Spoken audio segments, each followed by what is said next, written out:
All right. Hey there, everyone. Merry Christmas Eve. We are so excited to be seeing you here today. And I'm not going to lie, I'm a little bit nervous. We've had some technical challenges on our private live stream with our Gelato members, but we have a different camera that we're using today, and we're just crossing our fingers that we have lots of good cheer.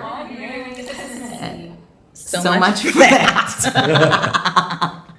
I know how delay works. Sorry about that. We're live on this end too. Yeah, we hope we got rid of the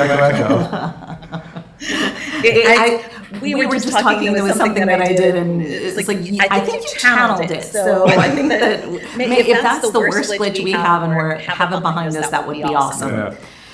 First of all, I do want to say thank you so much for joining us here and for giving up time on your Christmas Eve to spend time with us. We're thrilled to have you here. And hopefully it's a fun evening anyway. I hope you got people around and you're enjoying some festivities. Just enjoying the holidays. Yes, we're just drinking some water to stay hydrated, but we're hoping you guys are having something cozy and delicious. We'll try to be on for maybe about 90 minutes, just to, we understand you may need to leave, but for people who have to join in late, it'll give people a chance. We want to answer as many questions as we can. And there is a delay, so that'll be a little bit tricky. But our main intention, first of all, is to give you a little bit of an update about us, and also to be answering all of your questions. So you're still hearing echo on some people, right? Hold on.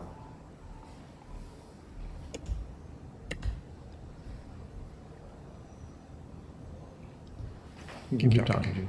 Okay, so I thought that we had gotten rid of the echo, but it sounds like maybe not.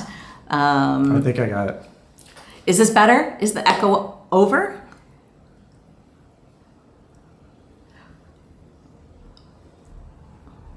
Oh, awesome. Thank you, Rebecca. Phew. I think we're trying to follow the chat on two different windows, and I think that was what was creating the problem. I had two audio sources. Ah. As Rebecca said. Okay. All right. Awesome. So first of all, thank you, all of you, for joining. And what I was trying to say, I'll repeat myself, is that we'll try to be on for 90 minutes to give people to join late, but we also understand some of you may need to drop off early. Don't feel any guilt about doing that. We're happy to have you here as long as you can make it. But we thought we wanted to give you a little bit of extra time to cover any questions that you have for us. Yeah, so this is primarily going to be what you want to hear from us. It's not necessarily, we don't have anything scripted. We certainly have things we can talk about if you have no questions. But if you have questions, that's our primary reason for being here. We certainly want to respond to anything that you can't ask our normal videos because pre-recorded. Right, yes, yeah, perfect. I do want to say that our live stream is going to be available immediately afterwards, so you can just listen to it at any time. So if you do have to drop off early, you can pick up where you left off tomorrow or whenever it's convenient for you. I do want to say a huge thank you to all of you for helping us to reach 30,000 subscribers. That's mind-boggling to us. We were looking, and last December 21st, we had 9,000 members in our community. And to have 30,000 plus at this point is overwhelming and so heartwarming. And it's never really been about the numbers for us because truly, like, that doesn't matter. It's building a community here. When we started, it was to make connections along the way. And so many of you who are here on the live stream today are also the same people who leave us comments and suggestions and give us all of your wonderful ideas that help us to travel better and to learn more. And we are grateful for every single one of you. Yeah, we're in Brazil right now, by the way. Rio de Janeiro. Yep. And yeah, it's never about the numbers, but it is gratifying to see that we're reaching a bigger audience because that means we get to share more of our experiences with more people. And that's really heartwarming because we do put a lot of effort into making this channel informative, entertaining, hopefully something that you're getting a lot out of on a regular basis. And to see more people tuning into it just makes it feel even more worthwhile and as our community grows, as Judy said, the tight-knit community that we have that's been really helping us through some of the processing of some of this information or helping us in directions where we should go next, what we're doing, really has made a big difference. Right, yes. And I do want to say a special thank you to our Gelato members. You are a lot of the people who really, for as much as we appreciate the financial support, it is also, we feel like that community has our family, as much as our La Familia forum is, which are also really important to us. Just the fact that people care enough to be with us and support us, just like, it's so heartwarming. It's a scary thing sometimes to put your lives on the internet, and for the most part, people have been really and truly kind. But at the same time, we feel like we really get like incredible feedback from all of you, and we're super grateful for it. Yeah, thank you for the kind words, and love to see so many people from different places showing up and Oh yeah, joining wow, us. yes. And you know, it's a little tricky. We don't have an admin watching through our comments, so we'll be looking down a little bit of the time. I do want to say, as far as our Gelato memberships, two of the things that maybe people don't know if you haven't checked into it is that we have behind the scenes videos, and we also do postcards for our Big Gelato members.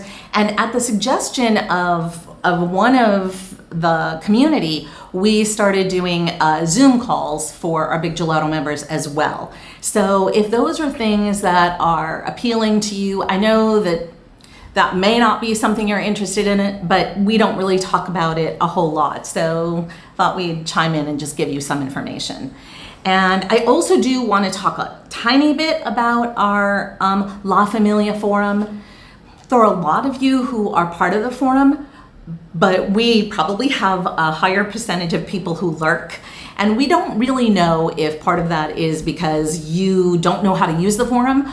It's been important to us to not be on Facebook. I mean, we have a Facebook presence, but our community is primarily in our La Familia forum, which is private, and we own the privacy for it. So we feel like it's a safe place for our viewers, and we want to keep it that way. But we also realize, because it's not a forum you might be used to, you might not know how to use it. So one of our questions to you today is, if you're part of the La Familia forum, or you want to be but you don't know how to use it, let us know in the comments so that we can be sure to give you that information. Yeah, or make it better or change whatever we want. Yeah, absolutely. Yeah, I think our default is that you get messages, but maybe if you've turned them off, I don't know. I'll just throw it all out there. Thank you so much for the kind words. Thank you, Morad, for the wonderful super chat. Appreciate that so much. Oh, awesome. Yeah, thank you.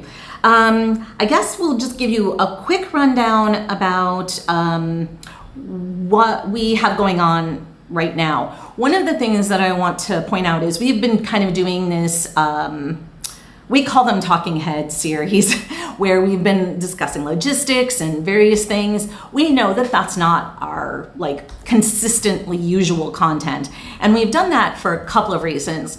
Sometimes we've just been doing too much fast travel, and we can't take the time to do a destination video, or what's the case for us in this situation is we traveled to South America. We had a bunch of different things. We were supposed to be doing we were supposed to be visiting El Calafate and Iguazu Falls at the beginning of our trip, and we thought we would have content to get us through the rest of our month in Argentina. But what happened was canceled flights and changes to our itinerary, which meant that we couldn't do destination videos for a while. We probably could right now, but we want to at least have you know where our channel is right now. And if you haven't seen destination videos and you're like, are they changing their content or what are they doing? We're just letting you know that you'll be seeing more travel destinations for us soon. Our Argentina video won't be a typical destination video, only because our experience there was much different than in any place else we visited. But we did visit both sides of the Iguazu Falls, and so we're excited to be sharing that for you, as well as a video or two from Uruguay. We were in both Colonia del Sacramento and in Montevideo. And we're now here in Brazil, and we've got a lot planned for our time here as well. Yeah, Rio de Janeiro has been a really cool city so far, and we've had a little bit of rain, so we haven't had as much out and about, and we're near the beach, so we can see that it must be beautiful when it's a perfectly sunny day, and we're just trying to get out there at the right time for that. But there's a lot to visit here, and we're getting around to it. It's always a challenge when we're in a new place, because we're trying to balance out where should we go, and then spending the time on production, creating videos. And sometimes we slip. We go too far into producing videos like, hey, we ran out of days. So yes, yeah, it's what it is, but we love what we're doing, so it's hard to complain. Somebody had asked, are y'all in the States now? No, we don't have a US trip planned until March. And somebody else had said, what about our 2025 travel plans? We're actually going to be talking about those, I think, in 2 weeks. This coming Saturday, I think, we're going to be kind of doing a retrospective of all of our 2024 travel, just kind of like highlights of what we enjoyed, like our favorite parts of the places that we visited. All right. And we've got to work through the next 3 weeks of videos. There's a whole bunch of things we have ideas for, and we're like, oh no, we have to schedule them all. Yes, but our 2025 planning, we just wrapped up the ideas for them a couple of days ago, and I want to give a shout out to all of you who give us your feedback, because we had mentioned in an earlier video that we were going to have to skip Machu Picchu because it was just too expensive. We spent too much time and money in detours, and we just decided to skip it. But Aaron and a few other people had said that that was on their bucket list. And we just kind of were thinking, FOMO, right? I think we all are dealing with FOMO about all of the travel destinations we want to visit. So we said, you know what, screw it. We're going to skip Lima, and we are going to go straight to Cusco and Machu Picchu and have that be an important destination for us to visit in 2025. Now, our fingers and toes are crossed because we're going in January or early February, and it's going to be rainy season, and the tickets aren't available yet for us to purchase. So we're just hoping against hope that they're not going to be sold out the minute that they're released, but we've got a reminder set for that. Nicole had asked, if the airlines start getting stricter with what you can bring weight-wise, will that change how you travel? No. We kind of made the decision in Morocco, and this has kind of evolved a little bit, but in Morocco, we just decided we are really spending a lot of money on baggage fees. And so we kind of felt like, let's cut down to 10 kilograms. And I think that was really empowering. Mm-hmm. And I think we felt like, you know what, we could probably even go down a little bit less. But at the same time, we thought about it for a couple of weeks, and we thought, you know what, screw the airlines. Certainly the idea of how much it costs us to travel is an important factor in our budget. But I'm not going to live my life because of a corporation that gets off on making as much money from travelers as they can. This is our lives. We want to ensure that we're comfortable. You know, we opted to keep the Apple TV and our wool blanket, and we really used both of those things over the span of time since Morocco. We have no winter clothes, so the blanket's nice sometimes. Exactly. I mean, we have a little bit, but we don't have heavy, warm clothes. Right. And if you watched our recent videos, we talked about how even the carry-on luggage, the baggage fees are appearing there.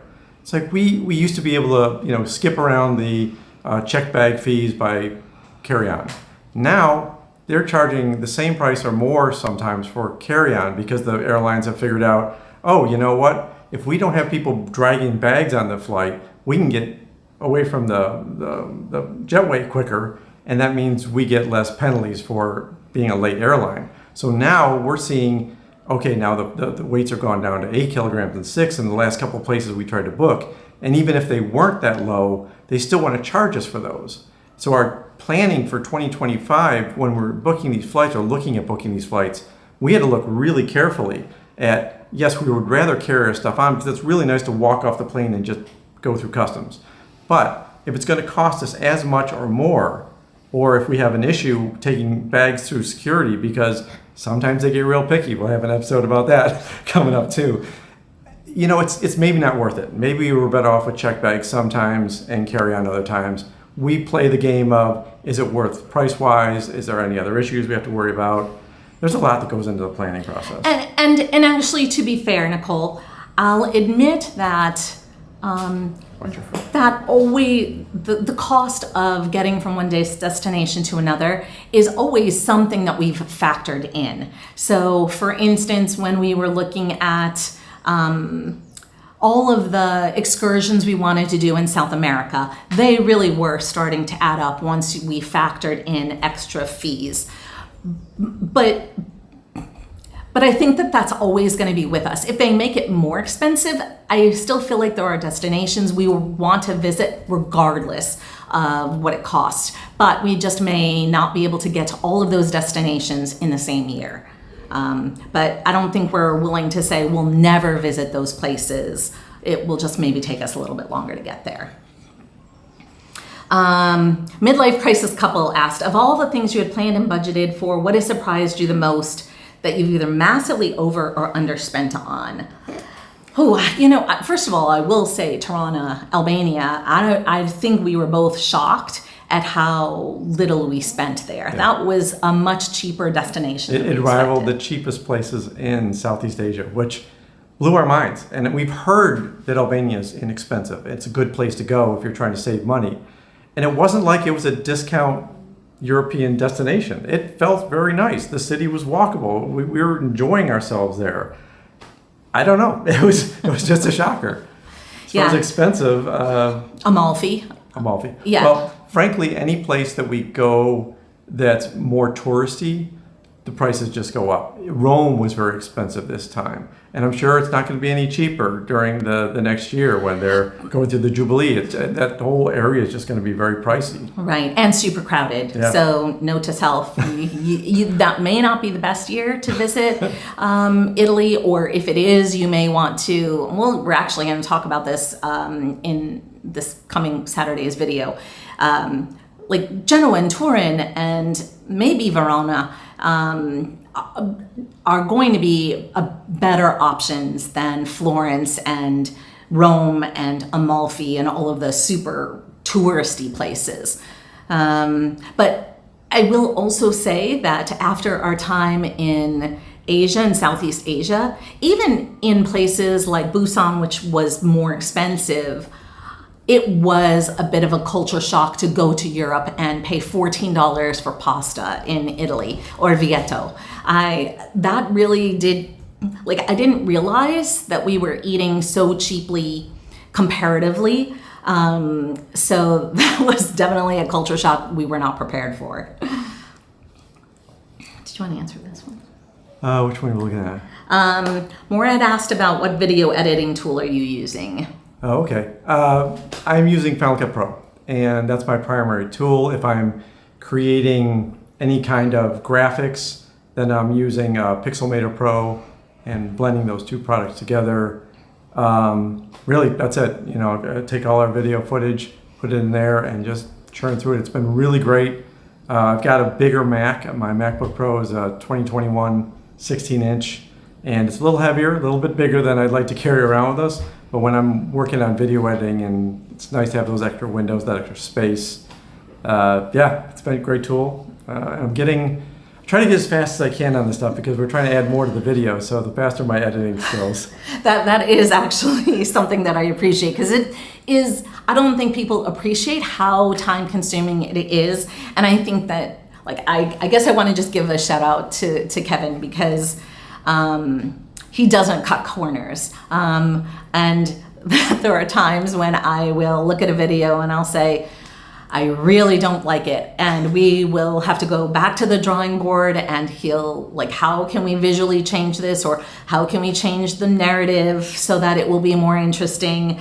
And sometimes he knows, it's like, I knew you were gonna say that, and yeah, I'm prepared to switch things up. And I know that it's possible to take shortcuts, but he really, really doesn't. And so, like, mad props to the time that we spend on it. Yeah. So 41 years together in marriage. We've been together longer than that, but we know each other. We know exactly what's going on. I can read her mind. I can see, when we're doing a video review and looking at it, I can see in her eyes, like, yep, you don't want me to change that. She's gonna want the rest of the prices in here. She's gonna want this detail.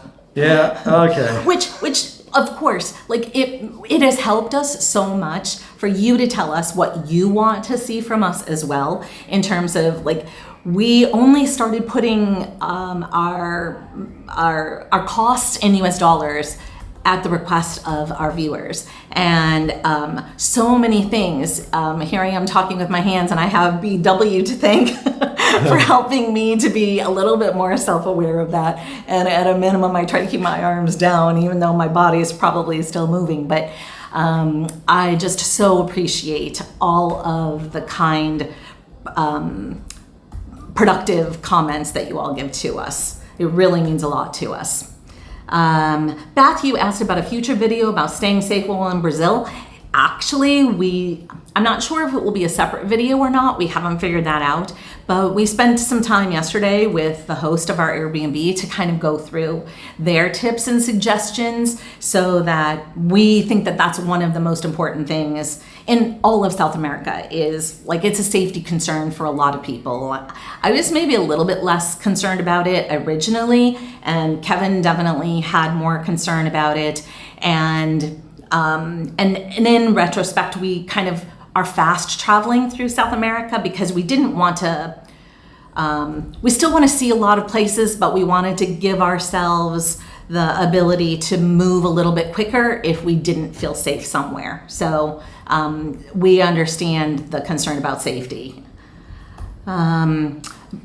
We're so glad to hear you love the postcards, Rebecca. We have a couple more that are on their way to you. I don't know if we mentioned it, but you should be getting some soon. Your arms are fine. Let them flail. Checking with Deb and Mike. I don't know about the La Familia. So we have a private forum. If you go to our website, findingginaMarie.com, there's a members section, and you can sign up for La Familia. And it will take you directly to a sign-up form for the forum, and you're in. And we've given some of our Gelato members and our charter members some designations. But at the same time, like, we post in there a lot. I think I've got like 265 comments that I've left so far. And we would love more engagement from the people there. But at the same time, we've kind of thought, oh, should we welcome new members? And we've thought about doing that. But at the same time, if people want to lurk and don't want attention drawn to themselves, we don't want to make people uncomfortable. So if that's something you think we should do, is welcome people on a monthly basis or however often, we'd like to know about that. And thank you. Like, it's great to hear where everybody is from. Ontario and Sonoma County, and I could go on and on. Oh, New Mexico. Nomad Jim. Yeah, we aren't going to be in Southeast Asia in 2025, but Bangkok is a place that we've missed, and we definitely want to go back there. So after you visit, you can give us all of your suggestions. Aaron says you're so good at responding, Judy. Oh, you're so sweet. Argentina not go well. I would love a video on that. I dropped in the comments a little bit about that. Okay, sure, yeah. No cruises are planned. But I lost my train of thought earlier. I'll go back to it. Never happened. Our 2025 planning, the first part of the year is booked pretty close to solid. We have flights to and from places and accommodations booked. But in the last couple of days, we didn't book anything. We have nothing locked in stone, but we know all the places where we're going. We're planning to share all of the destinations along with a proposed budget. We'll see how accurate, but we've looked at all of the prices for Airbnbs and also for flights, and we'll put in what we estimate we'll spend on food and like ballpark figures for excursions, just so that you kind of have an idea of how much 2025 is expected to cost us, and we'll see how close to that budget we actually get. Yeah, but we're also trying to spread out when we purchase this stuff. Right, yes. So the idea for the second half of the year, we can't just spend everything all at once. Not the least of which is we have some big bills coming for my dual citizenship process, which we're excited about, but also is expensive. So we're just kind of juggling all that. But we're curious to hear if there are places that you absolutely think that we should visit. Like I said, the people who commented on our La Familia forum, like we've had Georgia on our list for a while, and we've kind of thought, we're not sure about the safety, but I kind of, at this point I said, screw it, and I have that built in. We also have Croatia on our destinations list, and we're going to try to get to Australia, New Zealand, and we'll be in South America for obviously the first part of the year. We'll be back in Europe. We'll go back to the US and more Europe, including some non-Schengen places. Of course, we're always having to struggle with dealing with that. Europe cruises, pros and cons. Yeah, like we haven't done any to give you any pros and cons. We had a video, which one was it? Where we, a recent travel video, if you want to post it, we talked about, I think it was our gotchas video. And in fact, maybe I can type that in. Yeah, I think it was the gotchas video too. No, it could have been, but I don't have a shortcut for it. So we have a gotchas video, and we just haven't found something that is going to be cheap enough during the time of year we want to be there. One of the things that we really struggle with, or a couple of things, is that we want to eat local foods. We don't necessarily want to be on a cruise ship eating cruise ship food, even if they bring in local flavors and all the rest. We want to be able to say, go to this country, go to this restaurant, eat this food, because the chances of you getting this favorite dish on a cruise is probably not going to happen.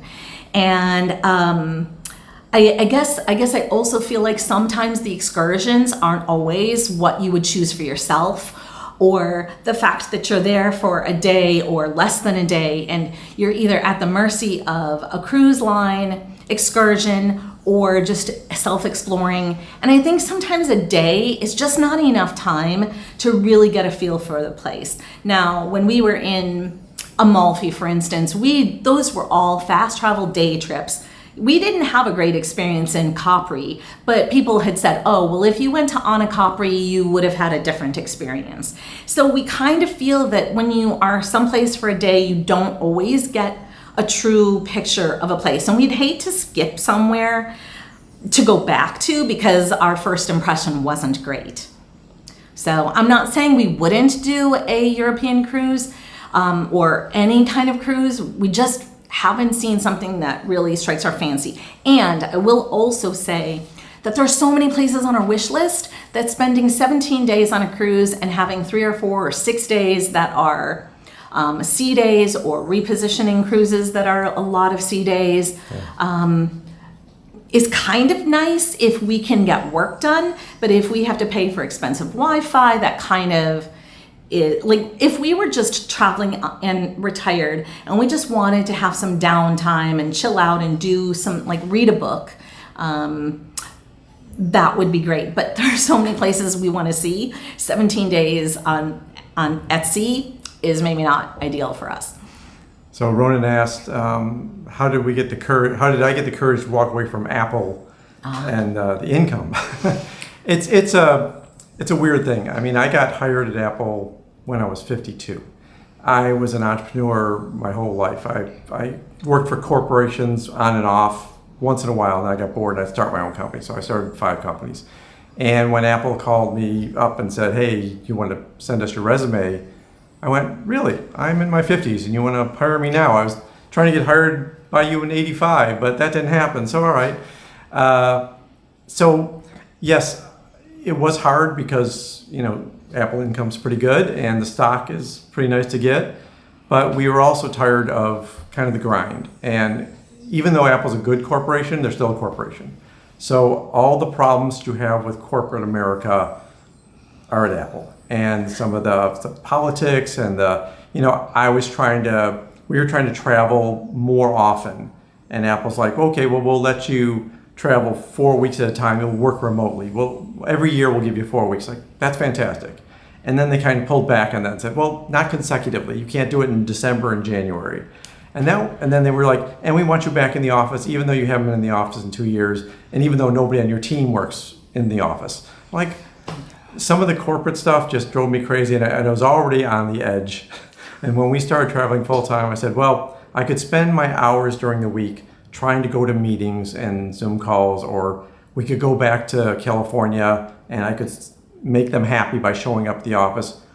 Or we could just say, you know what, let's just lower our overhead, stop worrying about keeping an apartment in San Francisco, and travel. So that was easier. It was an easier decision than you would think, considering who I am. I'm not as Judy will tell you, I am not a risk-adverse person. I go ahead, it's like, how about if I do this? How about if I just quit my job and start something else? Yeah, and I was disgruntled with my job, which had changed, and there was so much flux. Lots of really good people I watched get fired. My job changed, and I just wasn't enjoying it anymore. And we have a few different videos. Kevin's father had passed away just before he was retiring. My mother died at 56. I was approaching that age. Well, I guess I was that age at that time. I just realized that we both realized life is too short and the money is great. But if let's say something happened to one or the other of us and then we no longer wanted to travel, we would have a lot of regrets. And we have a health versus wealth video. I can't overemphasize that people don't talk about having good mobility and being in good health and how critical that is in your later years. It's easy to talk about the numbers. It's easy to talk about, here's how much you should have saved up. But we both know from our parents' history how quickly life can end at an early age. And that is just, we were both very aware that you can't take anything for granted. And so starting early. Yeah. And there's no die with the most money wins either. No. So, Dave, Judy is filing for dual citizenship in Italy, and we just started the next stage of that, which is them translating and then confirming the translations are correct. Yeah, they were supposed to have filed it in Italy this month, and that didn't happen. Apparently, they couldn't get time with the court until early January, so our fingers are crossed that happens. They have to certify the translations, which we paid $2,000 for them to expedite. But we thought that would help them to actually file the lawsuit this year, and it didn't happen. So we've paid probably $6,300 so far, and it will probably be about the same in the next few months. So it's not a cheap process. Yeah. And the rules are constantly changing. So that's one of the things, like we just decided we want to do as much as we can to get it done as quickly as possible, because bureaucracy in any country that you're applying for dual citizenship for can be very tricky. And we just talked about this today. We're trying to accelerate this not so that we can stop traveling and move to Italy. That's not the plan. Right. But pulling that little tag off Schengen, where we don't have to get out of the European Schengen countries within 90 days out of 180, that's a wonderful thing. We would love to be away from that, because it takes a lot of time. Like Judy was planning our 2025 travel, trying to make sure that, oh, this is a Schengen country, this one, okay, we now need to be out for 90 days because we're going almost complete 90 days in a row in Schengen. Stay out of there, then we can plan to come back November. Well, it's cold in November. Do we want to be back in Schengen in November? Maybe not. So let's shove Europe back over to sometime in spring. And it's getting rid of that restriction would be glorious. We would love that. Well, and there are places like I don't think we're going to go to Turkey in 2025, but we talked about it.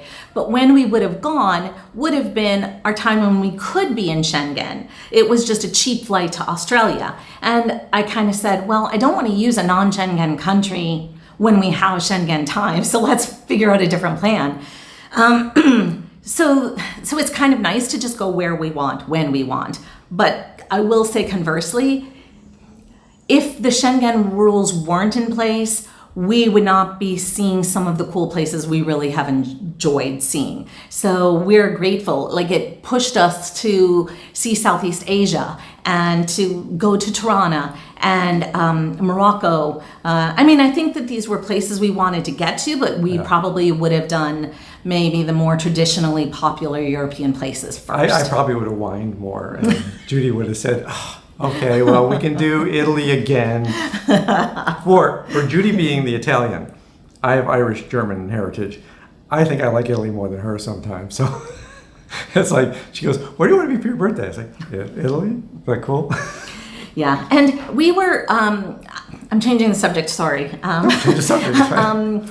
As far as the vaccinations, we were really trying hard to get our yellow fever vaccination in Montevideo, and we just could not squeeze in the time. And then we were reading, for as much as people say you should have it in Brazil, we're not going to any place bizarre. We're not out late at night when mosquitoes are out. We are fortunate that we have screens in our windows. Yeah. So we're taking a calculated risk to not get yellow fever vaccinations. Definitely, like, the way our timing is, I think if we were going to go to Colombia requires you to have yellow fever vaccination if you've been in Brazil, but we're not going to be there this year. So I think we're okay to skip it. Yeah. I'm not saying I recommend it. I think that you should get all of your vaccines, but you definitely can get them cheaper outside of the US. We paid a fraction of, I think, what they cost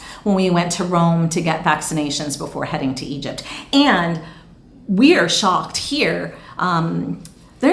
There's a lot of COVID holdovers in a lot of culture in Brazil so far, and we're noticing that a lot. The COVID health care, like they're making sure people are vaccinated. They're making sure that all the guidelines are followed. It's still here. Vaccinations for pharmacies are offering a wide assortment of vaccinations. Right. They don't do yellow fever. That's a special sites that you have to go through because you have to be part of a international database. But for the regular ones, they're like just in regular, they have, the little sandwich signs out front promoting them. So, and I know they're going to be cheaper than they are in the US. Let's see.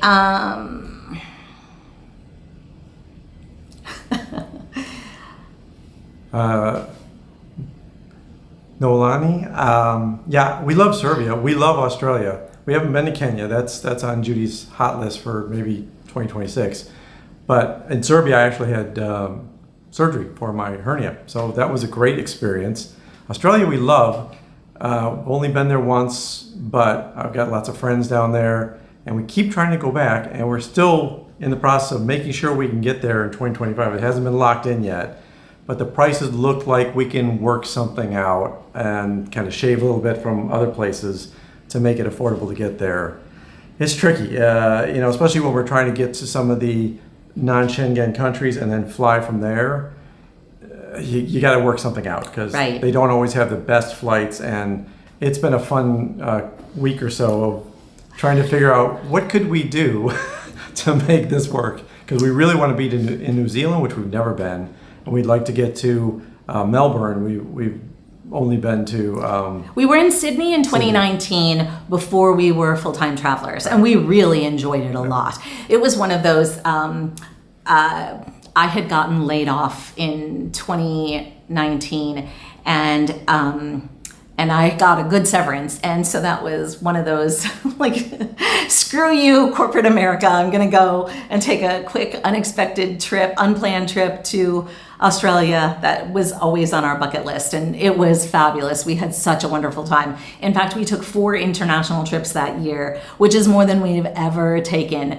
And we kind of thought, oh, maybe we shouldn't have done this. But then lockdown happened 3 months later, and we were so thrilled that we had traveled as much as we had. But it also kind of put that travel bug in us in a way that we might not have had quite the same way otherwise. So Deborah asked, how do you determine which country to apply for dual citizenship? And it really is your heritage. Judy found it when she found her birth mother. Which was in 2020. So going back to the health versus wealth stuff, my mother had died at 56, and I was turning 56 the following year, and I realized that I lived a very happy childhood being adopted, and I met Kevin. I had nothing to complain about, but I always felt like She complains about me once in a while. I always felt like it was a brave thing to release a child for adoption, especially after having children of our own. I just kind of thought, this is the hardest thing ever. I made the assumption that, I was born in 1964, where there was all, having a child out of wedlock was probably scandalous at the time. And I didn't know if that was the case, but that was what my assumption was. And I just always had a desire to let my birth mother know that I turned out okay. I had a wonderful childhood. I was living a very happy life. And I didn't want to have regrets that I waited too long and she had passed away like my adoptive mother had. And so I went ahead and did a DNA test. We have a whole Finding Family video series that talks about this. And in fact, there's also on our website, Why Are We Named Finding Gina Marie, which is an ode to that because my birth mother named me after her. So I'm named Gina Marie on my birth certificate, which is how I was able to find my birth family. I mean, I did a DNA test in 2019 and I found everybody when the results came back in early 2020. It was crazy fast. It was crazy fast. And, but it helped that I had done some due diligence in 10 years prior or 15 years prior and knew some information. Before the internet.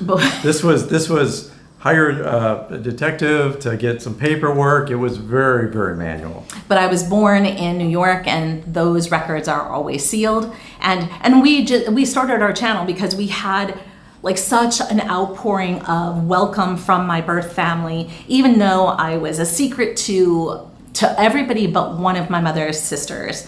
And eventually my half-sisters were also told. So when I came out of the woodwork, they weren't surprised, but it was a big secret unveiled to everyone. And so the fact that they were so welcoming and kind and are such amazing people that we just kind of thought these kinds of good things don't always happen. And in fact, my adoptive mother had said, Judy, things don't always work out like they do on Oprah. So be careful about how curious you want to be about some of this. Yeah, but it was amazing. And they're, welcoming, so welcoming. And the first visit, I felt like, shoot, this is a better visit with family I've had in some of my family reunions. It's amazing. Yeah, so just such a wonderful thing. So that's not why we're not Judy and Kevin or Kevin and Judy or whatever. We just kind of thought the whole finding, we found ourselves, we found a different purpose for our lives. We decided that we wanted to live in Italy full time until we realized that that wasn't really a possibility. And we have a video why like expats. In fact, I do know that. Just to follow up on the Australia thing, we are trying to do more of the outside the city activities. That's why I want to get to New Zealand too. And I've got friends that they're in Melbourne. They're like, okay, if you're going to come here, we need to get you outside the city. We also need to get you to New Zealand, spend less time in the city if you're going to these places because there's so much to see. So that is our plan. Mimi had mentioned something about, I'm curious how older slow traveler participants will deal with Medicare if they're US. We have yet to find anyone that talks about whether or not you will sign up at 65. We aren't 65 yet. I'm 60 and Kevin is 61. No? You're 62. But still too young for Medicare. But we will sign up for Medicare when we're 65 because they penalize you if you don't. We have no intention to live in the US going forward permanently, but we also know never say never. Yeah. We have no grandchildren right now. I don't know that any of our children are going to have grandchildren, but my mother just turned 80 this year. She may be in a situation where she needs us to be nearby and to help care for her. I don't know. So we're trying to like prepare for whatever inevitabilities might happen. And we have heard that it's a better thing to avoid I think it's an advantage, Medicare, where you are under a managed plan. There's like a whole, we've done a lot of inquiries into it. And my mother is on Kaiser. And I think that that's one of the worst managed healthcare plans you can be on. And once you choose one of those managed care, it's very difficult to go back and just use more of a PPO style with Medicare. So I would probably not, I'd probably pay a little bit more to be able to choose my own doctors if I ever needed them. So, Stanley Smith says, do you guys pay and carry a US cell phone? Yeah, we do. We have T-Mobile, and it's the Magenta 55 Plus plan.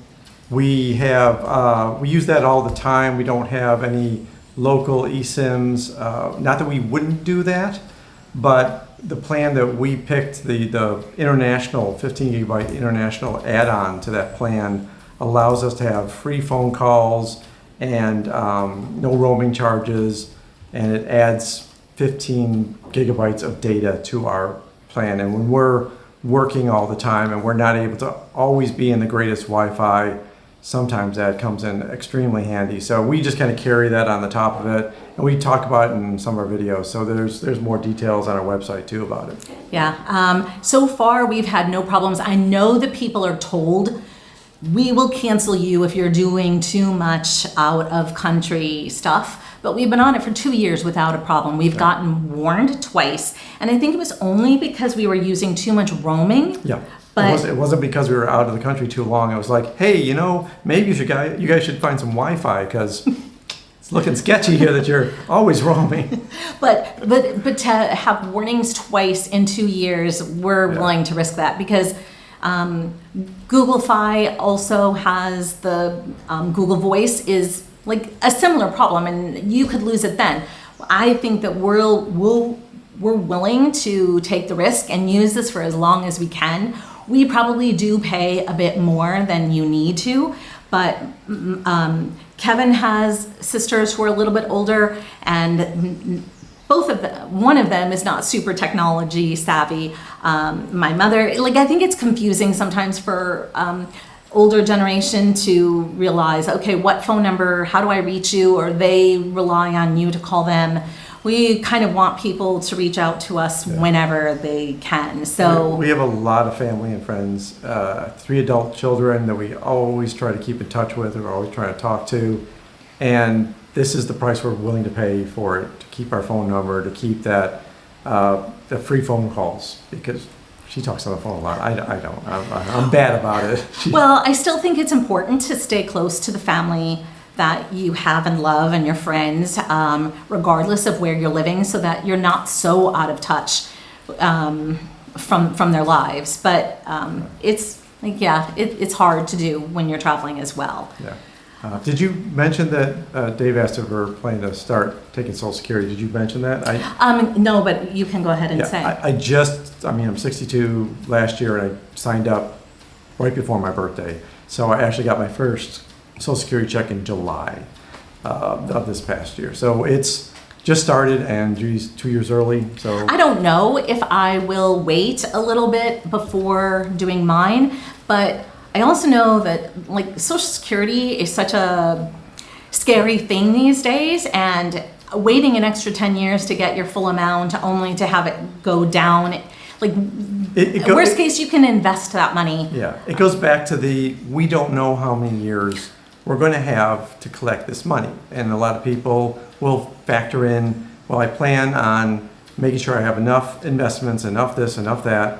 And if I start my Social Security at 70, then I get a higher amount each month. But if you do the math, it's like, well, those 8 years of difference, you have to do an awful lot of saving of money to make up for the time you've lost of owning that money yourself, Yeah, well, and I guess the way we look at it is that's that much less we're having to withdraw from our investments and savings now. Yeah. So, Madeline, you asked, how often do you meet up with your followers or people from your forum when you travel? As often as we can. Yeah. If there is a way for us to meet up, we would love it. As Rebecca could attest, we didn't really have travel plans to be in France, but our plans weren't set in stone. And when she said, hey, what are the chances that you could be here? We absolutely were able to pivot and make it work. And we discovered 2 new cities that we hadn't been to in France. Yeah, so which was awesome. Gorgeous. Now, conversely, Wendy, I'm not sure if you're on, we were in Morocco and they were going to be in Spain. And I would have loved to have met up with her and her husband. We had met Wendy and Dan when we were on our Nile River cruise, and they were such fun people, and we really wanted to get together with them again. But we just couldn't make the numbers work for a quick trip back to Spain and then back to the rest of our time in Morocco. So it didn't work out. But we will always, especially if you are already here, we'll drop any plans we can in order to meet up with people. So please let us know where you're going to be. Our gelato membership, one of the benefits is that we give you everywhere we're going to be for the year with time frames and also why we chose that destination. So you kind of get a little bit more of deep information about where we're going to be and when and why. So that's a nice perk. Let's see. Oops. Yeah, I dropped a link to our full breakout of our annual costs for this past year. It really helps to have the phone bill, have that phone plan. It is expensive. There are other ways of doing it. And as Judy mentioned, there's just, the side effects are, if we do something that's more technology crazy, then we have people we won't be talking to as much. So. Right. Corey, welcome. One of my dear friends from San Francisco.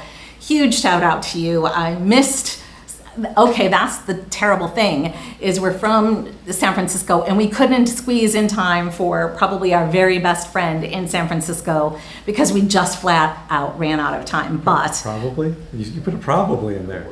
He's our best friend, I think. Yeah. Well, to anybody else who thinks they're our best friend, we're definitely going to be seeing you in March, so no doubt about it. let's see. It's funny when someone's talking about the meetups. Half of the meetups that we've had through our last couple of years haven't been planned at all. One time someone happened to be staying in the same apartment building as we were and they recognized us. Another time we met somebody on the street and they recognized us. And other times it's just like, wow, this is just great. We were planning to meet with one couple and we were in Albania and we happened to be bumping to each other in the street before we could even plan something. So a lot of these meetups are really cool because they're just spontaneous. Well, and in fact, I will say, I see that James T is on the call, and I'm assuming Charmaine is as well. Hello. So they're a couple that we met in Tirana, and we've kind of been continuing to stay in touch on WhatsApp. And I appreciate that James had kind of shared what his itinerary is for 2025, and we kind of shared ours. I don't know that things line up so perfectly, but if there's a way, we absolutely would love to meet up with you again, because they are a couple that even when we weren't planning, we hadn't made pre-plans and we kept bumping into them at restaurants, and it was just one of the coolest things. So yeah, that's one of the really nice parts about being in Tirana, that you definitely felt like there's a lot of people from various parts of the US to meet up with. So no place felt like strangers. And you asked, where haven't you felt safe? You know, I will say that this has kind of been weird in South America. When we met up with Marissa, she had said, you know, you really should be careful about your jewelry in Argentina. And she is from Argentina. She's lived in San Diego for many years. She's got dual citizenship. And we knew to be safe, I definitely feel a heightened sense of being a little bit more careful here. And I feel the same way here in Brazil, as when we mostly felt safe in Argentina, but we were in one part of town, between Palermo, Soho, and Palermo, Hollywood. There was, it was more of a nightlife area and dive bars and that kind of stuff. And I felt, I don't really want to be out too late at night.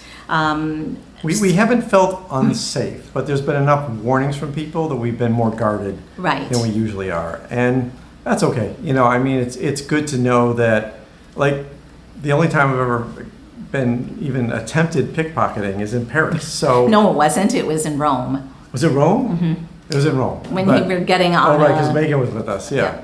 Yeah, and it was okay, so Subway. These big cities with a lot of people and a lot of tourism, they're dangerous enough that you have to watch your stuff. And they just gave us some warnings about the place around here. And we're very aware of any political instabilities in countries and watching those, because there's some countries we want to visit in Europe this coming year, and we just have to watch what's happening on the political front all the time. Right. And we're kind of near Copacabana Beach, which is super cool. We really are happy to... The fact that Brazil has this great historical and cultural element to it, but then there's also a beach and a promenade. It's a really great mix of things. But there are a lot of homeless people on the streets just sleeping on cardboard, but there were in San Francisco as well. What's interesting is that they're not necessarily sleeping against buildings. Some of them you just kind of have to walk around in the middle of the sidewalk. But also when we were in Verona, which is one of our absolute favorite places, there also were homeless people, and there will be homeless people everywhere, unfortunately. But it's probably more of a state of our humanity and kind of how governments approach taking care of some of that. In Vienna, we were surprised that because they have socialized medicine and because the government owns a lot of a percentage of the apartment buildings, they kind of force classes to be mixed. So you could be in an upscale area and have low-income housing or low-income people in the same housing as like people with more money.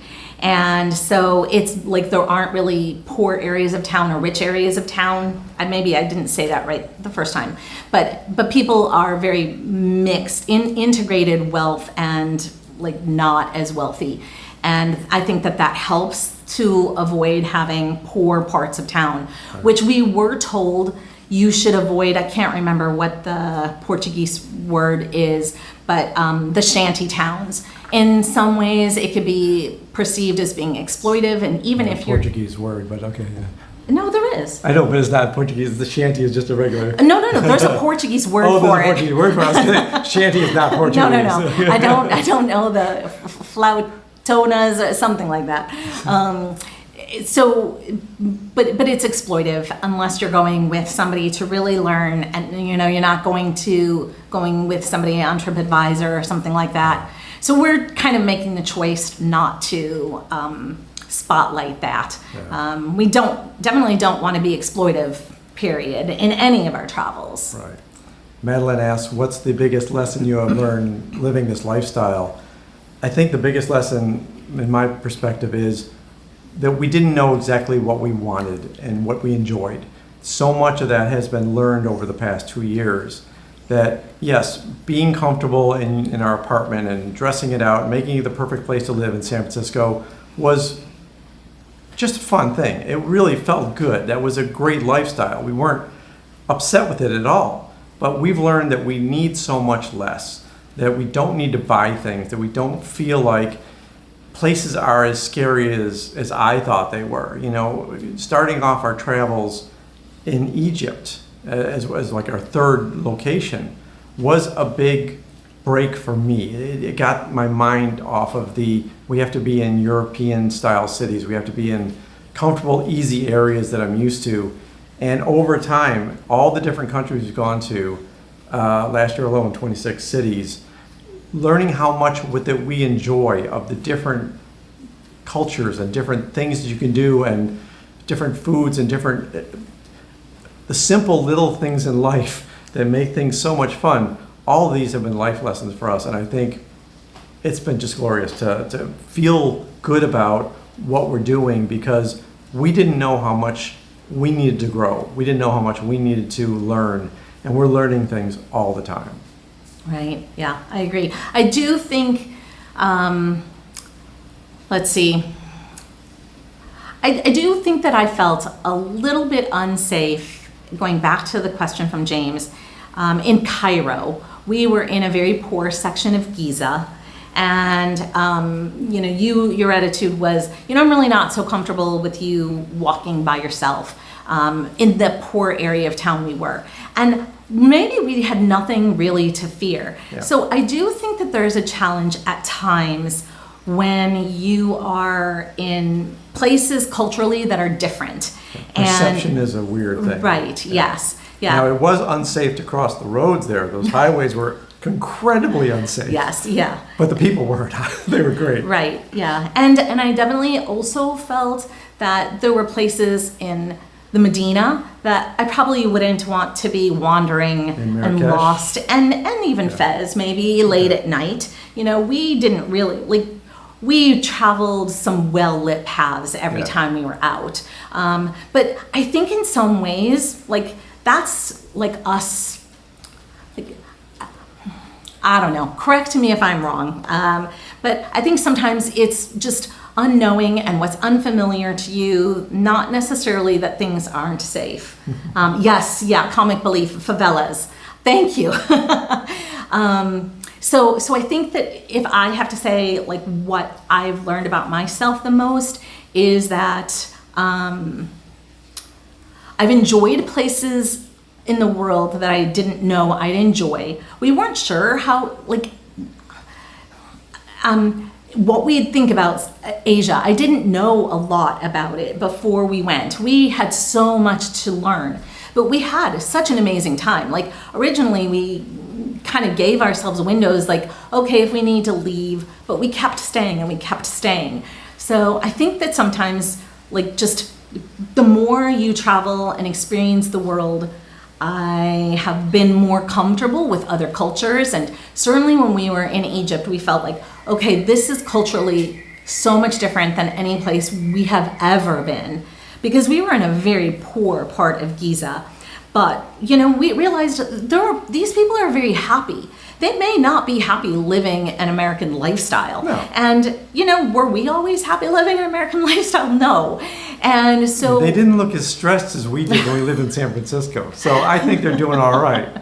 So I do think that there are times where we've just kind of learned to not put our American baggage on other parts of the world, and thinking that America is the best place and every place else is like a shadow, and they should all aspire to live and be like it is in America, that America has it all figured out. I feel like every culture brings their own uniqueness, and I think we really try to just not project that and try to take in what the culture is and not change it, but have us be changed by having experienced in those places. BW, wow. Yeah, that furniture, you're right. I don't think about that furniture. We were looking at pictures the other day, and I guess I have fondness for those times.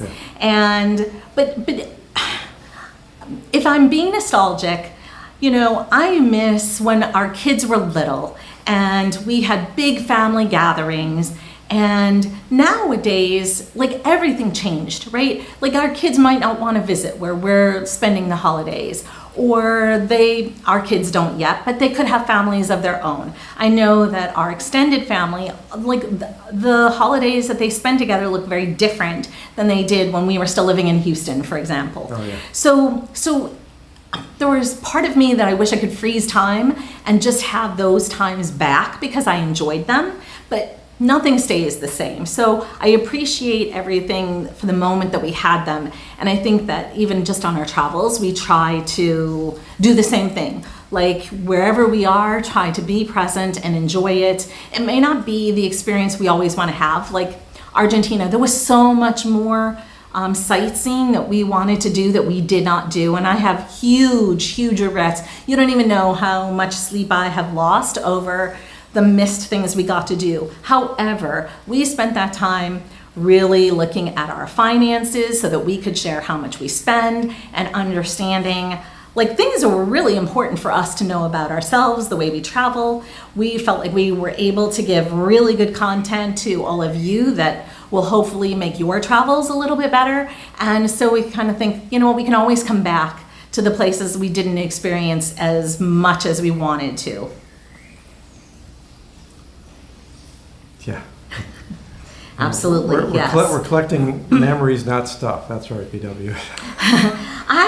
Stanley, you asked about translation earphones. No, we haven't. First of all, I'll just tell you, sneak peek, we wanted to get a new camera in Argentina, and holy schmoly, it was $450 if we bought it on Amazon in the US or someplace that Amazon delivered. It was $1,200, almost $1,300 in Argentina. And there was no way we were going to spend that amount of money. So while it was something that we could use in Iguazu Falls, which we thought would be great. It was an action camera version of our same brand. And it could handle water. Right. It was a little more durable than the one we have. But there was no way we can justify it. And we've looked here as well. You just can't get the same. This is not a country or a continent for electronics. So even clothes. When we were in Argentina, shoes, we'll be sharing all this in our video, but $50 shoes were $200 in Argentina. Right. So it was just we were not prepared for how expensive things were. We got spoiled because we bought our Pocket 3, our Osmo Pocket 3 in Thailand. So we were in Chiang Mai at the time. And I was surprised. It was about the same price as we pay anywhere else in the US. And it was available, they didn't have it in the store. They said, come back in 2 hours and we'll have one in there. And I walked back 2 hours later. We picked up our favorite camera now for vlogging. But then we found since then it's really hard to just pick up gear. So we've been very careful with all our gear. And when we go back to the US, that's one of the things we look at. Is there anything we can downsize? Can we shrink gear? Can we make things lighter? Is there anything we can do about it? Because we know once we get on the road, there are a lot of countries that we just can't replace things. And we are very scared that things break. Right, yeah. So, and I've heard that translation headset isn't all it's cracked up to be. But if anybody has had experience from it, I'd love to hear. But the reviews that we've watched haven't been positive overall. Madeline asked, do people get frustrated in time while you're filming during your travels? Oddly enough, in Marrakesh, we got a couple of people look at us like, if you got me on that camera, I need you to delete it. There's just countries where it's not comfortable to take people's, and when we're taking video of somebody doing something, we'll ask, is it okay if we record this? Or we'll try to get people's backs. Yeah. We're in fact, I don't know if this is a good thing or a bad thing, but one of the reasons that we invested in this DJI camera is because it's more discreet. Our big camera, which is what we're using to communicate with you today, is like, in some ways it gives us more credibility. So maybe people will smile for the camera because it looks like we're more professional. When we've used our phone cameras, people definitely like, what are you using that camera for? What are you doing? And they're a lot more wary. But the DJI allows us to just be very discreet where it doesn't necessarily look like we're recording. But at the same time, we still really try to be as respectful as we can, because you don't know what people are filming you for what purpose. So if we don't feel comfortable being recorded, we try to give the same respect to other people. Exactly. James, yeah, you said for Chuck and you, the more you travel, the more we appreciate how lucky we are. Somebody, can't remember, they had said that every night they watch the sunset with a glass of wine wherever they are and just appreciate it. It's part of their rituals, their routines to kind of make travel, it's the consistent thing that they do everywhere. And we are constantly telling ourselves how lucky we are and how grateful to be living this lifestyle. I know that there are people who, I know it's not perfect, nothing is perfect, but I would say that I am 95% happy, or I'm happy 95% of the time. I just, I miss the our other 5% is my fault. We miss our kids. Yeah. It's hard sometimes when you're on phone calls and people will tell you how much they miss you, and we miss them too. But at the same time, it's kind of like, well, if we went back to our lives, they would just feel smaller than our lives feel now. And we aren't willing to sacrifice some of the things that we're getting to do just for those moments of continuity, I would say, Jenny asked if we have any plans to go to Hong Kong. It is one of those places, China in general. It's really expensive too. It's expensive, but China in general, we've been a little more wary of taking tech into that country and other potential issues. We've flown Air China, so it's been through China in a way, but... My background is cybersecurity, and... Whatever background, she has many. But when we would be bringing technology in, we were always warned, use disposable phones. It's very easy to pick up viruses, and for the fact that so much of our work is tied to the internet, and there's just some real concerns that we have about having any of our stuff get infected. And again, we host our La Familia forum, and we do a lot of things that we want to make sure that we are keeping as much privacy as we can with our content. So China and Hong Kong, it could happen, but it also is an expensive country. So we threw around the idea when we skipped the Philippines in 2024, but it was too expensive along with Singapore. I'm not going to say never, but it was just hard to justify. We ended up going to Taiwan, and that worked out great. Taipei was a really cool city. Wow.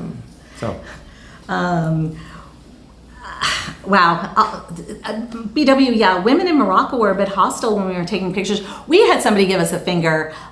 There was the very first moment we were on our first walkabout in the Medina, and there was a butcher shop, and he, in no uncertain terms, let us know, don't take his picture. So we didn't. But I do, like, a lot of Muslim people are very privacy oriented. There's also a cultural issue in Muslim countries regarding photographs too. So it's not even just privacy. I think that there's maybe a belief, I don't know, I don't want to misrepresent it, but there are religious reasons as well that make us more mindful of it. Martin, hey. So Martin, I have to give a huge shout out to him, because there have been so many times that I've had to reach out to Martin to get, like, is this place safe? Or one of our viewers has asked us questions about a place we've not been to, and we want to give, like, he's our subject matter expert because of how well traveled he is. You are. And having you in my back pocket has given me so much peace. In fact, I had said we're thinking about going to Georgia in 2025, so you can weigh in on that. I think there was a place specifically, I can't remember where, but there's two areas that are, there's political issues, and you said you should probably skip that area for now. But we're going to the capital, I think, and we're thinking that will work out in 2025. But if you have different ideas, you let us know.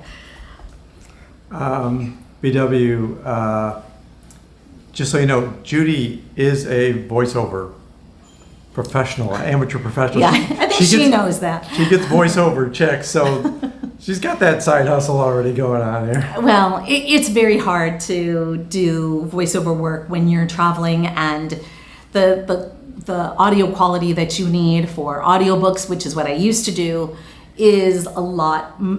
You need it to be a lot more predictable, and when we're going from one place to another, it could be done, but it is a lot harder as travelers. So there was a point in early 2024 where I thought, oh, maybe it would be a cool thing to kind of work on that. And we just realized that it would probably not be in our best interest. It makes just more sense to be as present to our community here and offer as much as we can in our vlogs and all of the rest than to stretch ourselves too thin and not be able to do anything well. PW, yeah, we do use 1Password, and very, very much are aware that unique passwords and two-factor authorization and all the rest have been even more important as we've been traveling, because we work really hard not to, I mean, it's kind of interesting because since we left the US, we don't hand over our credit card and have people walk away with it anymore, which has really been the biggest problem in the past with credit card fraud. Yes. In the US. But here or any other country, tap to pay, the device comes to your table, you tap to pay. It's been a lot more safe as far as payments and stuff like that. But for all our security, we really ramped it up when we started traveling, because making sure that all our websites we access, everything we access is unique passwords, is double checked. So critical. We just can't afford to have things go awry that way. We've got this, everything we own is with us, and everything we do is online. So both of those are critical to take care of. And I know I can't say that it's a best practice, but while we've been here, I think I don't remember where we started it, maybe Argentina, but I don't carry all of my credit cards in my purse that I walk around with. I have some things in my backpack in our Airbnb. I know some people have had horror stories about any place, any kind of accommodations, but we have a divide and conquer. So Kevin doesn't. There are credit cards that Kevin doesn't have that I have. So if someone were to rob us both together, they wouldn't have access to all of our cards. And for the most part, we've been able to use our tap to pay, which means we don't even have to get out a credit card, which is awesome. Yeah, it's been pretty rare, especially most countries. We can do tap to pay with our credit cards too, which is kind of nice. But it is just helpful to have it on your phone, and Judy even has an Apple Watch still that she pays with, and that's pleasant that we've had more and more of that lately. In fact, it seems to be, in Argentina, it was really tough. We needed to have cash only to pay tips. And that was frustrating because like we tap to pay and it's like a place sometimes will put the tip on the actual credit card. Other times they're like, no, cash only. So I was going to the ATMs just to make sure we had some cash for that purpose. And money there is so weird. We'll have lots to talk about in our videos about it. Yeah. And 1Password, I will give a shout out. We are personal friends with the founders, and we know the engineers. We highly used to work for me. 1Password. Yeah. I see that Aaron is saying do a tutorial on 1Password. We'll put it on our list. That's maybe something easy enough for us to do. It's a great password security keeper. Yeah. Please, whatever you're doing, tell me don't be using the same password for all of your all of your internet browsing and places that you go. You should have a unique password for every place. Stanley, do we get recognized often? We've gotten recognized in places that were unexpected. Yep. And like in Chiang Mai, we knew somebody I can't even remember if we had set Chiang Mai was in the apartment building. Yeah, but I don't know if they knew we were going to be there and we planned to meet up. No, they actually saw us. They were watching a video. And we were walking out of the apartment building at the same time, or they were walking in, walking out. There was a gate we had to go through, and we bumped into them, and they're like, "We know you." Wait, you look familiar. I just saw you on my computer. and we, when we were in Italy, a woman bumped into us on the ferry. Yeah, and that was kind of cool. And in Toronto, someone chased us down. James and Chucky. And also there was another couple who asked for anonymity that we also met in Tirana. Mm-hmm. So I wouldn't say a ton of people, but enough that it is surreal, but super cool. Yeah. And we will always say hello and spend time to chat, even if you don't want to hang out with us. But of course, we would love to if you want to. Yeah, we know you're kidding on, Aaron.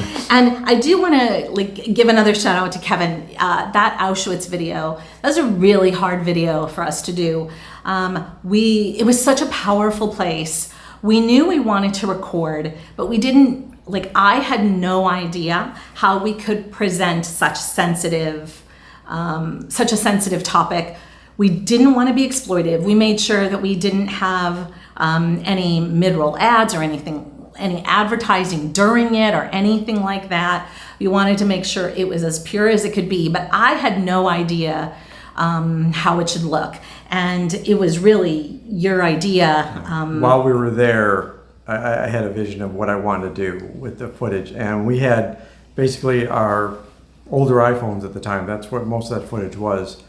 And it just felt like the rainy day, the feelings that we had after leaving that place, just the heaviness. It felt like I need to do a video on this, and I put the video together, and I said, this is not going to be a normal video. We're just going to have you do some very subtle voiceover with some somber music, and I really have a vision for it. So it was one of those artsy projects that I did just because I wanted to do it, and it seemed like nobody was watching it for the longest time, and then it just took off, and I'm like, well, that's just kind of a nice gift. When you do something for the love of just, I need to put this out in the universe. And then months later, the universe says, hey, people are noticing. So yeah, cool. Yeah. And it was, I know that people have said, oh, the music's too loud. Well, originally it had no narrative at all. And then I said, I feel like it should have some. And he said, yeah, but I don't want too much. And I was writing and we kind of came to a middle ground where it wouldn't be narrative heavy, and we still wanted the poignancy of the music to just really be a strong emphasis. But at the same time, we just kind of felt like it was like I wanted to go to Auschwitz more than I wanted to go to Poland initially. I'm so glad we went to Poland. It was one of... Krakow was great. Yes, such an important place for us to visit. But at the same time, I knew I wanted to go to Auschwitz. And since it was a place that was so important to me, I kind of felt like not everybody can travel. And so I wanted to at least have us share our experience for people who might never get there. So I'm just really glad you did such an amazing job with it. That's very nice. We're coming up on 90 minutes, just so you know. Cool. As far as tipping culture, we generally look everywhere we go. We've got this list of things that we try to do. Make sure we get money locally, or check out what their transportation is like, and all the other stuff. And we also check out what's the tipping culture here. What's it like? And it's been fascinating because in Brazil, in Argentina, I learned con propina, with tip. And they're like, yes, we'll put the tip on there. And then I'm here in Rio de Janeiro, and it's like, propina? And they're like, they're not speaking Spanish, so I'm just throwing Spanish out there. And they're actually like, oh yeah, it's already in the bill. Yeah, we didn't even ask. It's just in there. And I'm like, okay, that's very different. We've never had that before. Yeah, it was definitely something that we kind of caught us off guard. Yeah. Like, it literally is written as tip, and they're just automatically putting it in there. Yeah, you have to kind of take it off if you don't want it. I don't even know. We're happy to tip. Yeah. In fact, we were at a place yesterday, and the guy was just a top-notch waiter, and so it was fun. But we did ask, and I was like, yeah, it's there. Don't worry. One of the questions is that would you like to see us do more of these? Right. I know that it's harder with a bigger group of people than it is in the intimate gelato group, which we do those every single month. And but we're curious if you would like us to have guests on, or have them be like topics where you could ask questions of, I don't know, locals or some sort of experience. Yeah. If you're watching this after the stream is over, let us know in the comments your thoughts on that, because we really do want to do the content that you appreciate and that you're enjoying. Right, yeah. And just even like broadly, we didn't really talk about it so much, but if there are questions you have, or like, are you enjoying some of these like logistics videos? Are there ones that we didn't cover? We kind of had questions about our downsizing series, but we've had a lot of interest in those afterwards. So if there are things that you want to see more of, or we didn't cover enough, like, we have a long list of topics we want to get to, but at the same time, we want to produce the content because there's so many things that we want to talk about. Prioritizing them to the ones that are most important to you, we definitely want to do. And there are so many people that are here that we didn't get a chance to acknowledge and give a personal shout out to. We're going to go back ourselves and just make sure we read all of the chat ourselves. And so if we didn't give you a high five, like, I just can't tell you how much it means to have all of you on this live stream with us. Yeah. It is such a gift for us as well. We can't think of a better way to celebrate Christmas Eve and Christmas than with all of you. And I know that there may be people like, we won't always be in South America, and so it was heartbreaking that we couldn't be in, we couldn't better accommodate Southeast Asia and Australia. But I know we will get to you in another live stream. What do you mean as far as the time? Yes, live stream? yeah, Okay. the time. You know where you're going with that. To join us live. Logistically, yeah. In general, thank you so much for being on this live stream. Thank you for just watching in general and all your comments. And it's really been helpful to us. And we also just appreciate that we get to do this, you know, and if you do like these live streams, they are fun for us because normally we're just talking to a camera and there's nothing coming back to us. Yeah. It's a very dead, where's the audience? Where's the commentary? Oh, we don't get to see that until after we release. So this has been really fun to kind of have this back and forth and chat with such a big group, which is just a blessing. Yeah, you guys are the best. And I will say, there is nobody on the internet today that has a more passionate and loving and kind group of community than we do. You all have taken such good care of us, and I can't tell you how much that means to us. We are so grateful for every single one of you. We hope you have a wonderful holidays. Happy holidays. Happy New Year when it's coming up. I can't believe the end of the year is already here. Yeah, we'll have Merry a video Christmas. Saturday for you as well. So yeah, it's just so much. well, as we end all things, until next time. Until next time.